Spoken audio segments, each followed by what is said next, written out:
Diana. Good morning. Good morning. Yeah, I do a morning show every morning, so I'm used to it. It just rolls off. Good evening, everybody. Nice to see you. I just saw on my iPhone breaking news that the president is giving remarks right now from the White House on passage of the continuing resolution. So I thank you for choosing us over President Obama tonight. I could have stayed home to watch that, but. And I'm very excited about tonight's program to take a look at 2014. You know, there's a lot of talk this last weekend about 2016 yet again. Who wasn't in Iowa? Hillary Clinton was in Iowa. Bernie Sanders was in Iowa. Joe Biden was there yesterday with the nuns on the bus, by the way. Right? On the YouTube channel. Yep. Came right from this room to the bus, and Joe Biden joined up with them yesterday for the kickoff of their new tour in Des Moines. But all three of them, Joe Biden and Hillary Clinton and Bernie Sanders, said, we'll take care of 2016 when we get there. Focus on 2014. That is the most important thing right now. And that's why it's so great to have Jennifer and David here tonight to talk about that. And just a little personal note.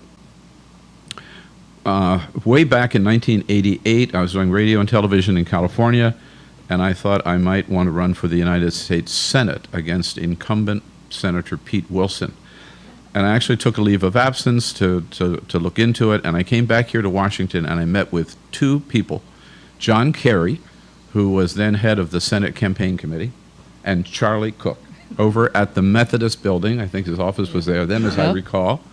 And even way back then, Charlie Cook was the #1 political prognosticator in the country. He's continued to grow and grow. The Cook Political Report is absolutely the best source today for information on across the board, the presidential, the governor's races, Senate races, House races, and all the issues.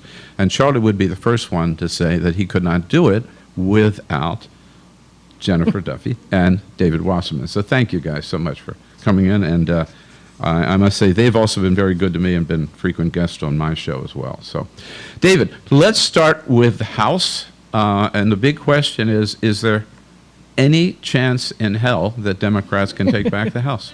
Well, first of all, I just want to say thank you so much for having us here. And this is like a dream come true for me. I grew up watching you on TV, and if you told me that I'd be... I was good, wasn't I? You were great. You were great. You were among my favorites. And, you know, actually, I have to credit programming on a number of shows like Inside Politics and Crossfire for really getting me into this. And good. And I never dreamed then that I'd be on stage on Capitol Hill with Bill Press interviewing me. So this is You've pretty, arrived, pretty David. Cool. I really... This is it.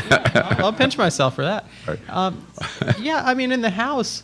it's kind of like the redheaded stepchild this go around, but yeah, I think Republicans are going to pick up anywhere between 2 and 12 House seats. If they hit 13, which would be like their total high watermark this fall, then they'd have their largest House majority since Herbert Hoover was elected in 1928.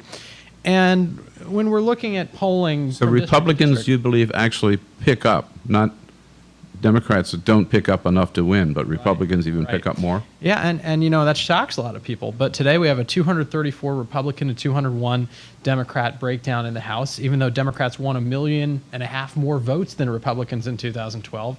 This is both a function of Democrats being uber concentrated in cities, and maybe Uber is a double entendre, I'm not sure. But and then it's also a function of Republicans having controlled the redistricting process after 2010 and packing those Democrats into very lopsided seats. And so you do have that very tilted playing field in the House. And why are Republicans actually going to add to their majority this year? Well, I think it's a function of who votes in midterms, and it skews older, it skews whiter, it skews wealthier. And keep in mind that there are 21 Democrats in the House who won their 2012 races with 53% or less, who could start out underwater just because of this switch to a more Republican electorate, rather than any opinions changing. But also, 2014, when you look at the district-by-district polling, it seems like an echo of 2010, much in the same way that 2012 was an echo of 2008. Are there any, everything seems so cut and dry, and yet look at Eric Cantor. We certainly didn't expect that. I didn't expect John Tierney in Massachusetts. So no matter how cut and dry it is, there can be surprises. right? And that's what we live for. It's true. Eric Cantor's district and that race is probably the most overanalyzed race in hindsight, right? And it was a surprise to all of us. I'll never forget the email I got from a top Cantor aide about 3 weeks before it happened in June. And we had written that Dave Bratt, this unknown college professor, had forced Cantor to take his race seriously. And Cantor's advisor said, well, how dare you write that? Eric takes every race seriously, and he's incapable of phoning anything in. And so after the results, I've kind of printed out that email and stuck it to my wall just for future reference. But, I'd contrast what happened in Cantor's race with what happened in John Boehner's race in Ohio's 8th District, which got almost no coverage. Mm-hmm. And few people would argue that John Boehner's more conservative than Eric Cantor, and yet he won his primary with 69%. The reason is that whereas Eric Cantor went viciously negative against Dave Bratt, calling him a liberal college professor, who was an economic advisor to Democratic Governor Tim Kaine, attacks that were really over the top and generated more curiosity and sympathy for him than he otherwise would have had. Boehner was facing off against a Tea Partier named J.D. Winteregg, whose tagline in his one commercial was, "If you've had a Boehner lasting longer than 24 years, you may need to seek immediate medical attention for erectile dysfunction." But rather than take the bait, what did Boehner... I've seen that ad. Yeah. It's pretty good, except it has the production value of public access TV. But what did Boehner decide to do? Rather than go savage the guy, he simply went back home to the district, showed up at his favorite diners in the morning, spoke at Rotary clubs in the afternoon, and made sure it got on the evening news. He won with 69% of the vote. Mm-hmm. So if you had to pick one race that we should really be watching, I mean, there are 435, so it's kind of not fair. But is there one that really intrigues you that you think could, everybody's expecting the Democrat or the Republican to win, that could go the other way? That's a good question right now. The race that I've really been watching like a hawk all cycle is West Virginia's 3rd District. And I know we have it at the toss-up column, but, virtually every Democrat in our toss-up column in the House is a freshman who won by a narrow margin in 2012. And Nick Rahal, the 38-year veteran of West Virginia 3, he's really in a tough race this year. He got away with very weak Republican opponents the last 2 go-rounds, and this year he has a very credible challenger in State Senator Evan Jenkins, who switched from D to R to run. And if you really drill down on the poll results and the crosstabs here, Obama's approval in southern West Virginia in this district, 23%.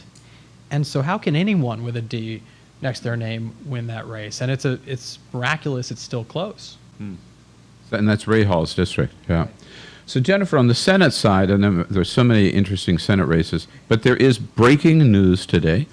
So I'll just before I come over, let's start with Kansas, which I wouldn't normally start with, except breaking news in Kansas. But what is the matter with Kansas?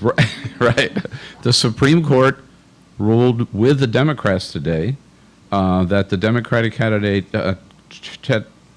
Chad Taylor, can take his name off the ballot, which means that the independent candidate, Greg Orman, it'll be one-on-one, Greg Orman versus Pat Roberts. It will indeed. There might be another. There's a libertarian in there, but okay, I don't think he actually has filed a committee with the FEC, which in my view makes him like a write-in. Yeah. Okay, it's very interesting. Orman is playing this game of I'm an independent. I will caucus with the party who's in the majority, or the party who promises to work across the aisle. However, who fought this battle for him? The DSCC's lawyer. So Republicans aren't so trusting that he's very sincere about this. Believe it or not, I don't think that now Senator Roberts had a difficult primary. He was challenged by a Tea Party candidate, a radiologist named Milton Wolfe, and Milton Wolfe. I remember my candidate meeting with Milton Wolfe. At the end, I was like, "Oh, please go away," because he kept saying, he's been there 47 years, right? 47 years. He's been there 47 years. Yeah, I know. But it did some damage to Roberts. There's no question about that. It did some damage. And so is that a toss-up? How do you rate the race then? it's not there yet, but it's going to get there. But basically, what Republicans have had to do in the last 3 weeks, and certainly ramped it up after Chad Taylor said he was going to get out, is they've re-engineered that campaign. They've sent in some very, very good consultants. The leadership is refilling the campaign coffers. One of the consultants they sent in is pretty tough. And by the time he's finished with Greg Orman, I'm not sure Greg Orman's mother will like him. It's going to be a real fight. I think it eventually gets into toss-up. I have it in lean Republican now. Leaning Republican. Right, yeah. but it is Kansas, and I jokingly said what's the matter with Kansas because of one other thing that I'm sure you're not paying attention to and doesn't interest anybody but me and the residents of Kansas is they have a very, very competitive governor's race. Yes, with Sam Brownback. Sam Brownback, who used to be in the Senate, and I suspect Brownback will lose. And there are a couple of problems. One, he put in tax cuts, right? The centerpiece of a Republican economic agenda, tax cuts. But these tax cuts are so deep that, well, at least the last time I checked, the state was $350 million in the hole. So, yeah. They were starting to have to cut back on things like, education. And voters aren't happy about that. And the other, when I was growing up, my mother always used to tell me, what goes around comes around. Don't worry about it. What goes around comes around. Oh, yes. Governor Brownback, yeah. you're seeing that now. So Republicans in the state legislature who did not actually follow his lead on his very, very conservative agenda, he primaried them. He had in 2012 he got Tea Party conservatives to primary these guys. Some of them won, some of them lost. But now they've banded togetted, and it's payback time. Payback time. Right. So when I say what's are they the matter actually with supporting Kansas? the Democrat? Yes, 100 elected officials across Kansas, and so this is like dog catcher to state senator, have endorsed the Democratic candidate in this race. So when I say what's the matter with Kansas, what I think really is the matter with Kansas, and I think it's almost refreshing, is you're seeing revenge of the moderates. You're seeing revenge of, I won't even call them establishment Republicans, but you're seeing, revenge of the more moderate Republicans who are kind of tired of being dictated by this very, very social conservative agenda. Now, you just let something slip which caught my attention. When you had your candidate meeting with this guy, do you actually have to meet and talk to all these guys? Yeah. There's actually there's Lord. really no substitute for having somebody sit across the table. They actually come into the office and they want to... Yeah. I mean, and you get shocking things out of these candidates. So in 2002, I was asked to meet with somebody who was running for the Senate in 2004. And I said no. I turned it down. I said, when the election's over, come back and see me. One election at a time, folks, okay? Well, he went over my head. And Charlie made me meet with him. And I asked him, first of all, I do these meetings. You don't necessarily. I do my meetings on background because one, I'm not trying to play. I gotcha. I'm not trying to get you to say something. I want to know who you are and how you're going to win. So I have some very interesting questions. One of them is, when your opponent comes in here, what isn't he going to tell me about himself? And the flip side of that question is, but what is he going to tell me about you? And this guy, and so I'm already annoyed I'm in this meeting, except we're about halfway through it now. And this guy's pretty impressive, but I'm thinking he's not going to win because he's got a primary and I don't know how he wins this primary. So I said, so what is your opponent going to tell me about you? And he said, he's going to tell you that I was younger, I smoked a lot of pot, and I did a little blow. And I was like, what? What did you say? And he explained to me that he had written a book that nobody had read, but he was pretty sure his opponent had the book, and therefore would bring it up in the campaign. That candidate's name was Barack Obama. I was there before he said, yeah, absolutely. Right. So really, there's absolutely no substitute. I mean, you've got some classic stories. The House races too. There's a lot more of them. Heck so and like Jennifer, I do them on background, and we've got I'd say probably 300 candidates who have come in since I came in 2007 for House. But I tried to add it all up, and I'm close to 1,000. Yeah. Right. but most of these people really defy expectations on who politicians are these days. I find them to be really well qualified, well-meaning people who have the best interests of their constituents at heart. And then there are a couple head scratchers from time to time, like the guy running in the Deep South back in 2008 who came in and he was a very back-slapping, glad-handing Republican who was very open that he'd spend whatever it would take to win this seat in a very conservative district in the Republican primary. And, the first 5 minutes of our conversation, it was apparent he really didn't have much of a clue of what he was talking about on any major issue. But he said, David, I'll tell you, I'm running because I was on the 9th hole of the golf course the other day, and don't you steal this from me, but a life of passion and purpose is better than a life of leisure and pleasure. I said, but what is it you really want to accomplish when you get here? And he said, well, he kind of got frustrated with himself. I'm sick and tired of the bipartisanship plaguing Washington. His consultant, who was about half his age, turned and said, well, just to clarify, he's sick and tired of the partisanship. Turns back to the consultant, is it partisanship or bipartisanship? What am I supposed to say? So it's moments like those that make us lose our faith in democracy. But, Fortunately, they're few and far between.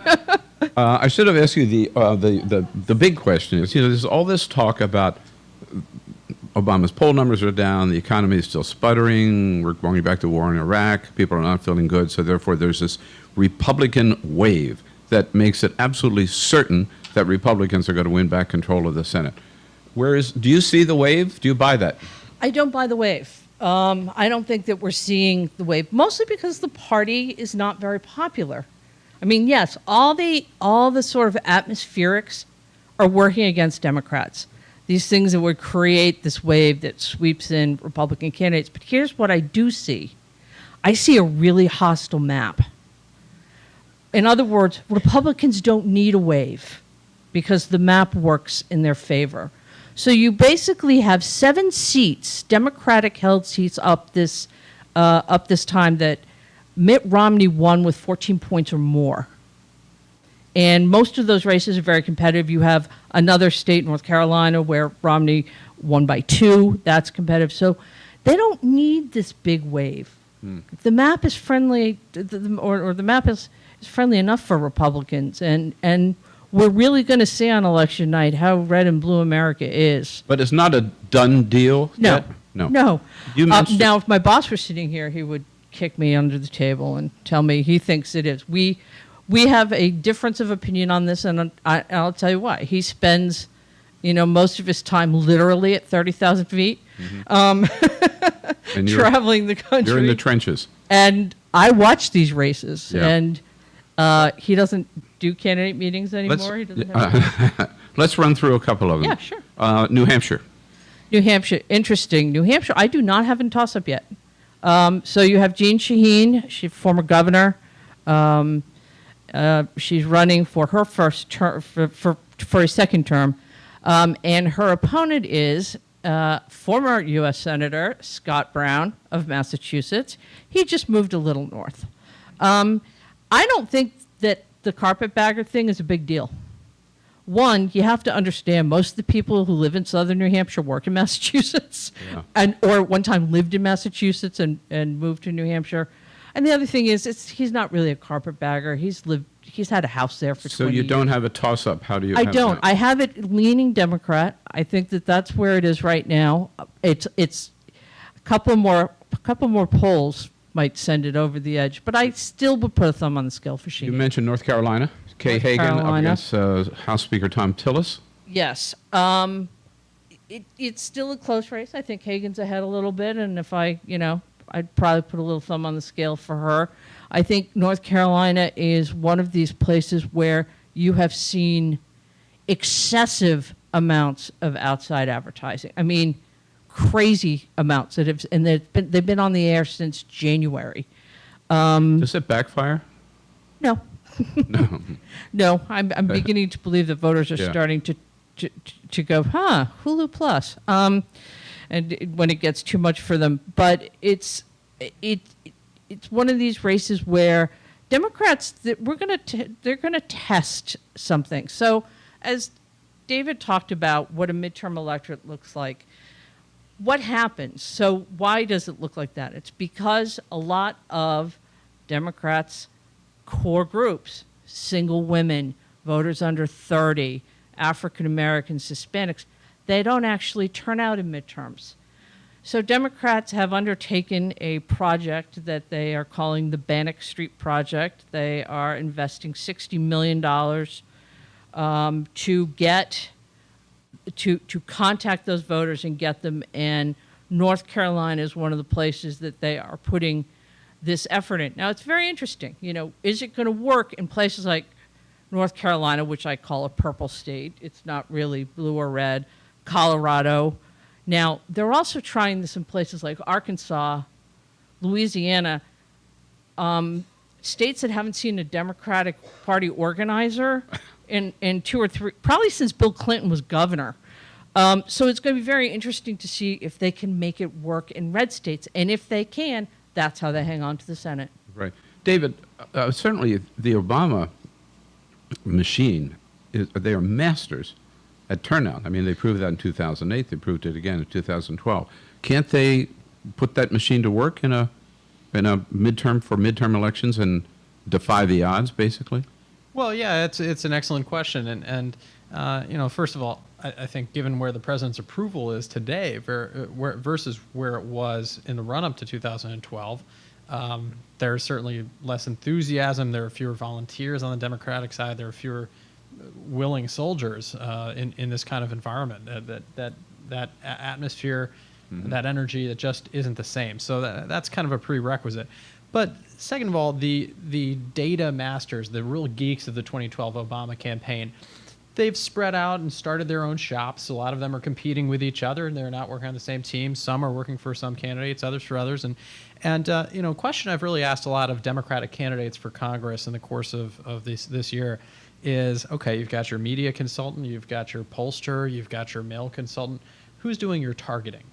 Who's the one who's identifying your universe of voters that drop off in the midterm election? And a lot of Democrats still don't have a really clear answer for that, which is surprising. And I think to some extent there's a level of disengagement between the White House and a lot of Democratic candidates for House at least, because the House is perceived to be such a foregone conclusion.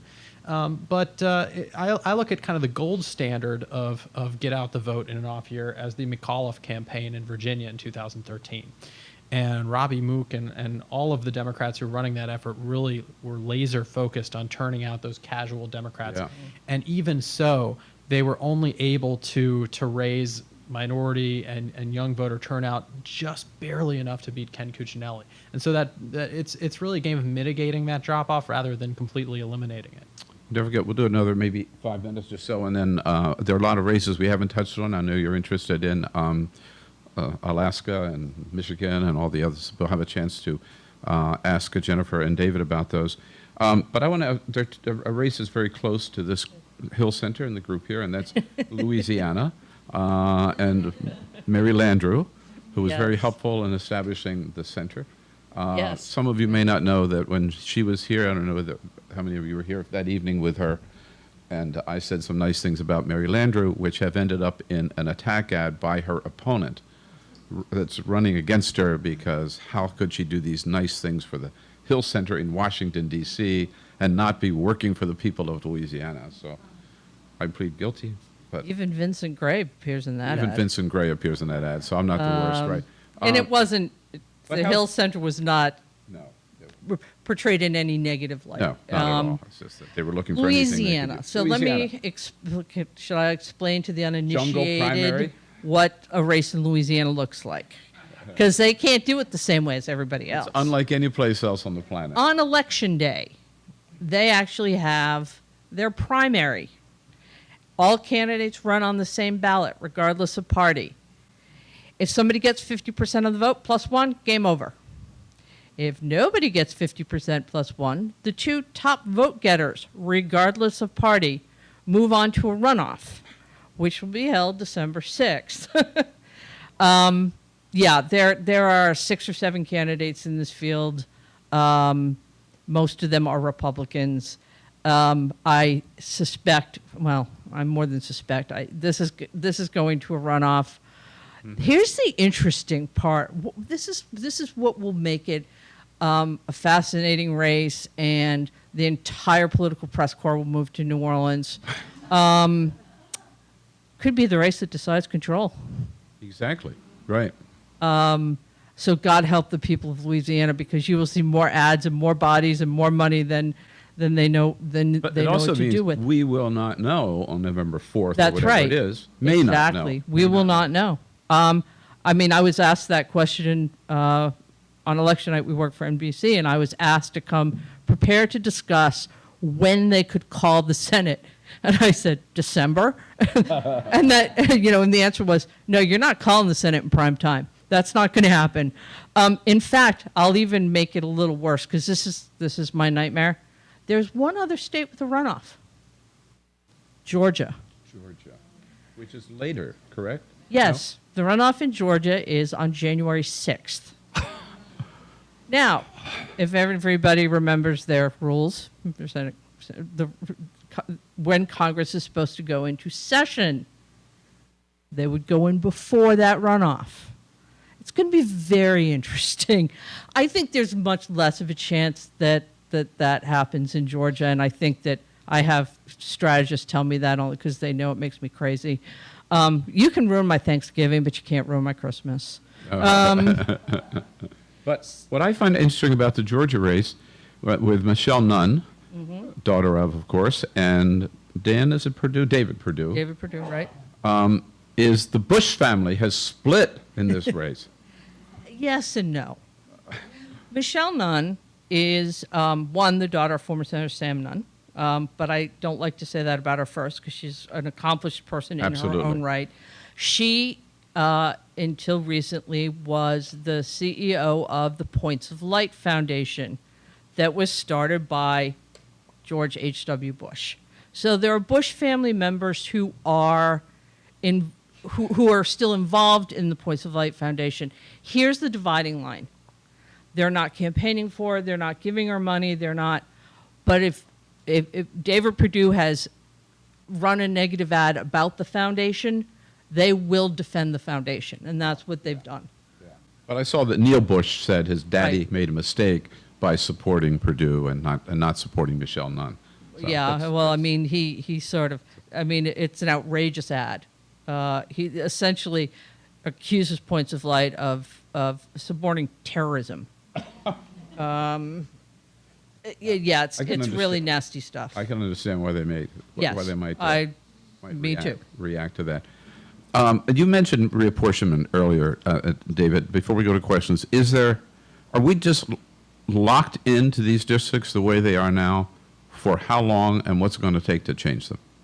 Well, yeah, I think Democrats under their current lines are locked out of the House for the foreseeable future unless there's a Republican president who comes in 2016 and is massively unpopular in 2018. I think that would kind of be the only possible exception. And Democrats are looking at potentially a better round of redistricting in 2020. If they can win enough governorships, they can at least force some maps to go to the courts. But the bigger reform that I think has potential for making the place work is instituting the kind of top two primary system that California and Washington have instituted. And I think it's going to take time for us to really know whether that reduces the incentive for members of Congress to play to their primary base. California also took reapportionment away from Right. the legislature and put it in the hands of this panel of judges. 14 citizens, yes. And so I think that, I never thought that I'd hold California up as a model for reform, but that's kind of what we're doing. And I beg your pardon. Well, Iowa has a good system, too. I mean, there are always lots of competitive races in Iowa because of the way they do theirs, which is different than California, right? Sure, and it's kind of an easy state to reapportion because you have 99 square counties. No, it's true, but it's In Iowa? Is that, yeah. I knew they had No, 99 I remember counties. in 2002, one of our data points was there were more competitive House races in Iowa than in Illinois, California, and New York combined. And that was 02 was the election after redistricting. Yeah. So 2014 is important, and we barely scratched the surface of some of these important Senate seats. Didn't have time for them all. Now, where is our... Oh. Do you have the microphone? Mm-hmm. Right. First question here, then, please. Wait till you get the mic. Come back to you next. Yes. Thank you, Good Jennifer evening. and David. And now, your Can fair you hear game. me? Yes. Okay. Thank you so much, all of you, for being here. Since a lot of the races you've mentioned, the more colorful ones, do involve women candidates, would any of our guests like to answer the question, will there be a net increase of women in Congress after the 2014 elections? Why or why not? Good question. There will be, but it's really a question of whether I think Republicans expand beyond their demographic base. And, 2010 was, I believe, the first election since 1978 where the number of women in Congress actually went down. It bounced back up in 2012. But what we're looking at right now is, at least in the House, a demographic complete pulling apart of the two parties. Back in 1950, 98% of House Democrats were white men and 97% of House Republicans were white men. Today, 47% of House Democrats are white men, 53% are women and minorities. First time ever was in 2012. But among House Republicans, 89% are still white men. Guess what percent of the American electorate will be white men in 2016? 31%. Wow. Consider that. I think this is a good news, bad news story for Republicans, because will they hold on to the House? Yes, but could the identity of their party, could the face of their party in the House continue to be an obstacle for a presidential nominee to overcome? Mm-hmm. Yeah, some of the races we mentioned. I mean, there's some great women candidates. Oh yeah, absolutely. Today out I mean, there. I think we can call one. West Virginia Republican Shelley Moore Capito will join the Senate. Obviously, Jean Shaheen, Mary Landrieu, Kay Hagan all need to win re-election. There's a very interesting Republican woman out in Iowa, Joni Ernst. And that race is a toss-up today. She would be the first woman combat veteran in the Senate. Huh. She would also be the first female senator from the state of Iowa. She'd also be the first pig castrator, right? Yes. As I recall. Yes, and don't get between her and a gun because she's good. She can shoot. Back here, yeah.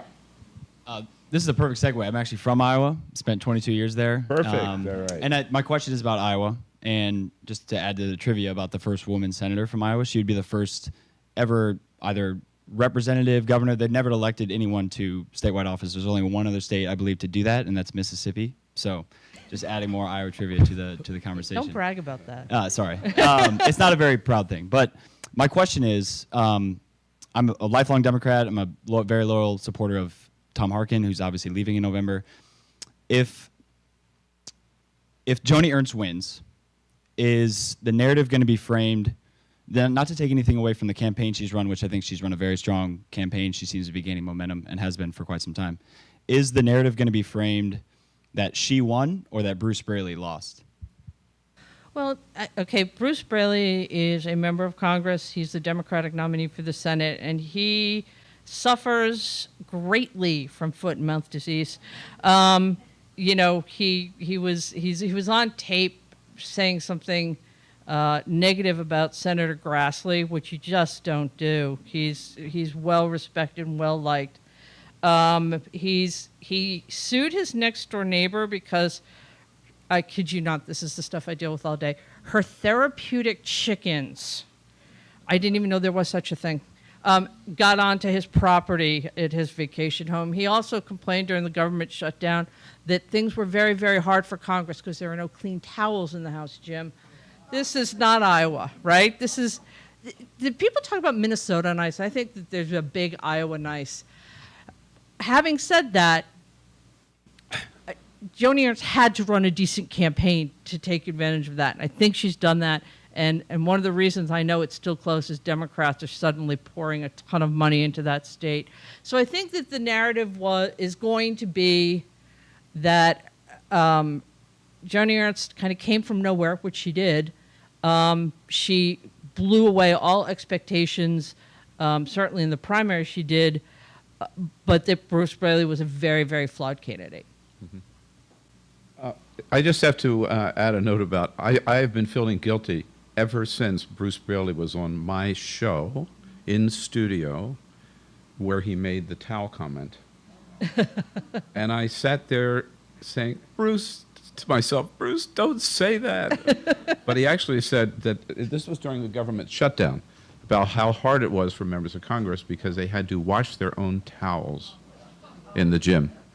I'm sorry, I love him, but dumb. Right. So he does come across as arrogant and out of touch, and I don't know that that's playing well with voters. But you know what? I'm concerned about the fact that they've never elected a woman to Congress or governor. I mean, there's something that keeps them from doing that, and does she break that glass ceiling, or does she, like a lot of women that we've seen run in Iowa, hit her head on it? We'll see. I know we have another question here. I want to squeeze one in here, if I can, about Kentucky. You weren't going to ask about Kentucky, were you? No, I was. All right, well then let's... Kentucky. I mean, I think a lot of Democrats are hoping, okay, we don't care if we lose the Senate as long as we beat Mitch McConnell. I had a joke for a while that if I gave Harry Reid sodium pentothal and asked him what if he could either have a Senate majority or be in the minority as long as McConnell was gone, he'd take McConnell being gone. You know, I think that in a lot of ways McConnell is the most underestimated campaigner out there. He's also one of the best political strategists the Republican Party has. The no stone goes unturned. Today was a perfect example. So his opponent, Alison Lundergan Grimes, who is the Secretary of State, she's half his age. She's about 34. She put up an ad with her grandma and talked about Medicare, and the McConnell response spot, which was more than just a paste job done in studio. I mean, they had shot footage. It was up in 7 hours. He responded to her in 7 hours. 7 hours. Yeah. I mean, from production to air in 7 hours, which I think is just, it tells me the story of that campaign. Once they got past the primary, he started to pull a little bit ahead. I think he's probably sitting on a 3 or 4 point lead, which in Kentucky is a landslide for McConnell. I think this race has come down to trust. Who do you trust? The president's very, very unpopular. And, you know, in a lot of the state, there is, to these people, a war on coal. And Grimes has not convinced voters that she will be on their side in that war. You know, it's more than, it's a way of life for a lot of these people. And so to me, it comes down to who do they trust? They know what McConnell will do. They have a lot of experience with him. They're not so sure what she'll do. Mm-hmm. Hi. Yes, please. Any particular races that could be influenced by recent voter ID laws? House or Senate? Sure. Anything in the South. Georgia, North Carolina, Michigan. But so far, I mean, in what little experience we have with them, they haven't been much of a problem yet. And I think also there's kind of been an equal reaction to every action. And in North Carolina, I think there is a unique circumstance where perceived overreach by the state legislature has ginned up the Democratic base. And in most states, I think it's the Republican base that's fired up. And in North Carolina, what we're seeing is it's the Democratic base that's really fired up and angry over what the state legislature has done. Democrats put up an ad on black radio stations today. It's pretty ugly. And I mean, if a white candidate had said some of the things that they say in this ad, he'd probably be stoned. But yes, there were two things in the ad: voter ID and education. Mm-hmm. And so, yeah, I agree with David. Yes, sir. Yes. Hope you can hear me. Thinking the best way to ask this question: why did Eric Cantor lose, and what impact will that have on the campaigns going forward for 2014? Well, I wrote a lengthy piece on his loss after the campaign. I identified 7 reasons, but I'll just try and whittle it down to 2. I think, first of all, Cantor was never a great cultural fit for Virginia's 7th district. And when he first had his first competitive race was for Tom Bliley's open seat in the Richmond suburbs, and he only beat a conservative Christian state senator by 300 votes after outspending this state senator by 3-1. And here's a district that is a little bit more down home, and you had Eric Cantor, who's a pretty suave, polished attorney. And so I think that was really the last competitive race he had until this one, and he never really worked to fix that problem. And he to his credit, he never pretended to be someone he wasn't. This was certainly a real test. I think the second reason, he really did go very hard negative when it probably wasn't the best path to pursue, and I'd compare that to what we saw in Ohio's 8th district with John Boehner's race. And then third of all, and this is a point that Charlie Cook has made, is that a lot of aspiring members of party leadership have 8 or 10 years to really lock down their districts and go home and build deep roots there before they attempt to run for any leadership post. And Cantor was really in the fast track 2 years after he was elected to the House. So people didn't feel that he was really working for them anymore, right? Well, yeah, I think the first rule of seeking to kind of consolidate power within the House is make sure that the people who are voting in your district like you. And I think that was lost. Jennifer, while we're on Virginia, Virginia's pretty one-sided. It is pretty one-sided, and I've always said that Ed Gillespie, the Republican candidate, is not actually running for the Senate. He's auditioning for governor. Yeah, looks like that to me. Yes, sir. Hi. Good evening. I would like to ask a couple of questions, general questions on the state of politics in this country. First is identity politics. I'm referring to the general observation that the Republicans can never win a presidential election unless they win over the Hispanic vote. So in other words, do whatever it takes to placate a certain community or a bloc, forget about the issues. And identity politics is the bane of a number of democracies, India being one of the prominent ones, when we have all kinds of local class issues. Is that coming to this country? The second question is, if our politics continues in the state of increasing polarization, where no work gets to be done, there are stray voices being raised about secession. Blue states secede from the Union, or red states secede from the Union. Lawrence O'Donnell was the first in MSNBC during George Bush's second term who suggested that. I remember hearing that. Governor Perry of Texas has obliquely said that. How ludicrous or how realistic do you think this is, say 10 years from now? Okay, so 2 questions. One on immigration. Lindsey Graham famously said that, he says a lot famously, but Yes. famously did say that unless Republicans took the lead on immigration reform, they would never forget about winning the White House ever again. I mean, I can't disagree. All you have to do is look at the 2012 election and what they lost Hispanics by 41 points. They lost Asians by 44 points. We have to sort of put an asterisk next to African Americans. But Right. just because of Obama's presence on the ticket, I think Romney lost African Americans by like 87%. And so it's absolutely right. And I think that I have seen the RNC make some baby steps towards reaching out to these different groups, but they really don't matter much. But it's true, if they do not figure out how to become a more welcoming party, they are destined to be, out in the cold for a very long time. And, David, Lindsey Graham said that, but the Republican National Committee itself said that in its so-called autopsy report on 2012. Right, and yet I don't think you're going to see House Republicans coming to the table on comprehensive immigration reform as long as President Obama is in the White House. But just to address something that the questioner asked, I don't subscribe to the notion that Republicans have to necessarily do X, Y, and Z on policy in order to win the White House back in 2016, nor do I think that the Electoral College is a lost cause because of demographic shifts we're seeing. I think we are seeing some states move in Democrats' direction, Colorado, Nevada, perhaps Virginia. Those states could be gone on their gone for Republicans on their current trajectory within the next couple of cycles.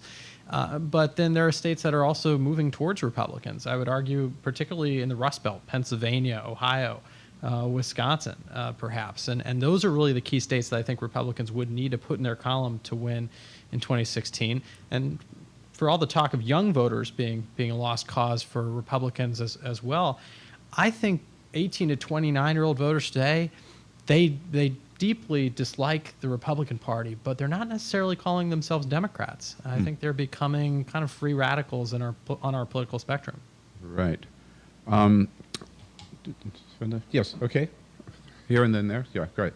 Just a Hi. couple more. Thanks. I just have a question about the state of our politics in general, and that we talk a lot about Obama's numbers being way down, but when you talk about his foreign policy, say like the issues with ISIS right now, if you poll people individually, they say they're basically for, in numbers, the poll numbers, are for basically what he's doing by issue.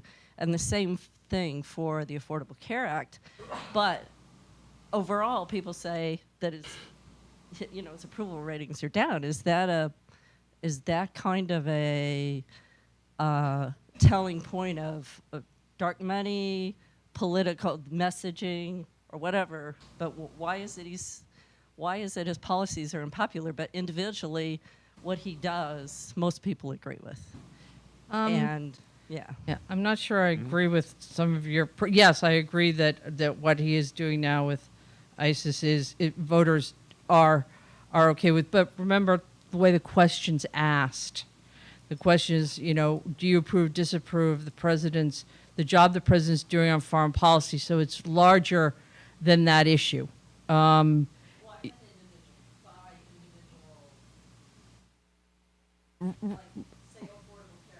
the Affordable Care Act is still upside down in almost every single poll I've seen.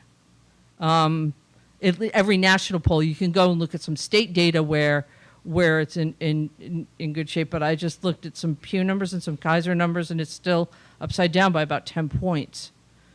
You know, I hate to ask this question to the two of you, perhaps, but don't take it personally. But aren't we all don't we depend too much on these polls, and aren't they in effect meaningless? Because they change. I mean, they change every day. You know. Well, okay. They can change in a moment. Yes, and you know, everybody has their bias. What's really disturbing is the state of polling in races. I don't know how much you see this in House races, but I mean, I'm seeing crazy stuff. And so I am no longer looking at single polls. I'm looking at trend lines. Huffington Post has a very good one that's actually done by a real pollster. Go figure. However, the national stuff, you know, yeah, you look and compare. I tend to rely on NBC Wall Street Journal more than the rest because of the way they do it, and that it has a very long track record. But yeah, I mean, but there does seem to be a conflict between American people. One poll I saw, 71% say they approve of the airstrikes against ISIS, and then the CBS New York Times poll today said, now, most people don't think Obama's tough enough on terrorism. Well, you can't have it both ways. I think what do you believe? It's not necessarily that Americans disagree with the president's outlined policy. It's that they perceive that the president's been a step behind. And you know, the coverage of heading to the golf course, of, well, we don't have a strategy quite yet. That's what's really hurt the president, and in turn shined a spotlight on the administration's competence when it kind of piles on to a number of other issues and controversies that the administration's had to deal with this year. Right. I mean, does the Ukraine directly affect us? No, but I think the voters, you know, voters aren't happy to see Russia flex its muscles anywhere. Right. And they wonder, why aren't we, quote, doing something? So it is a big basket of things. Yeah, why are we letting Putin get away with that? Yes, ma'am. When you look at your own data and your analysis, what would you say is the biggest myth that's out there for the 2014 election? And by that I mean maybe unsubstantiated opinions or analysis about what's going to happen. I think question. One myth could be that by doing really well in 2014, we're going to get this indication that the Republican Party's back and that it's solved its problems for 2016. And if you look at the crop of potential frontrunners for the nomination in 2016 right now, I don't know how many problems have really been solved yet. I think there are clearly candidates who are capable of winning a general election against, say, a Hillary Clinton. I think there are candidates who would be a much tougher sell. And right now, those tougher sells are doing pretty well. Mm-hmm. I think that there were some myths for a while about individual races that I think have been sort of dealt with finally, where the conventional wisdom said one thing, but the data, the good data, didn't sort of agree. But I'd have to agree with David that somehow 14 portends 16, and that's just not true. And I think actually the myth of the wave.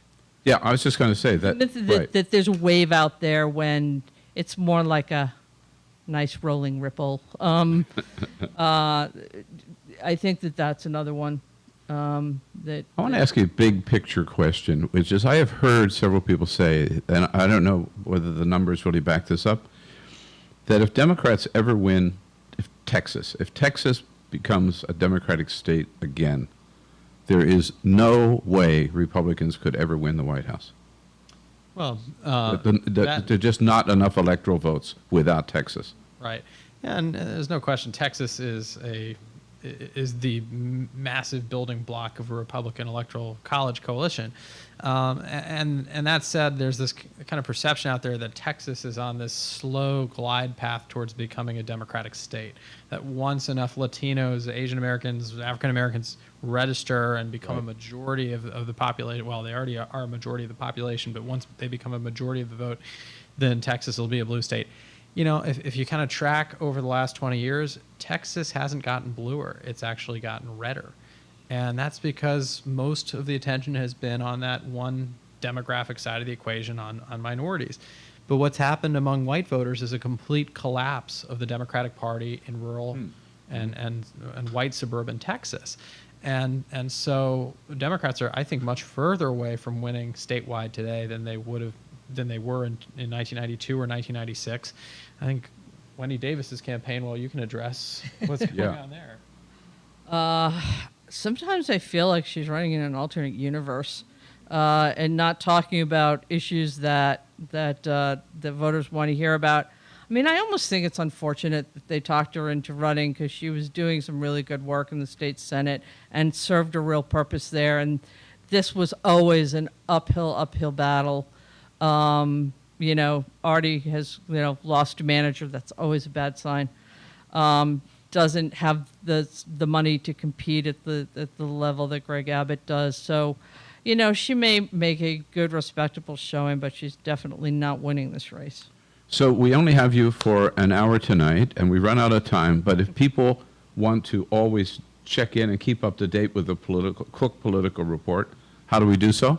You can go to cookpolitical.com. There is enough fun stuff in front of our paywall, the way we rate races being one of them. But also on the right-hand side of the homepage, there's something called the 2014 Political Environment, which is actually I think it's up to 40 pages, a 40-page deck of what we consider leading indicators for the election. And the woman who asked me about polling, you're going to find a lot of interesting stuff there in terms of what voters see, because we've been tracking a lot of it, and it gets updated constantly. So don't forget that Jennifer is Jennifer E. Duffy on Twitter. Right. And I am at Redistrict. Yes.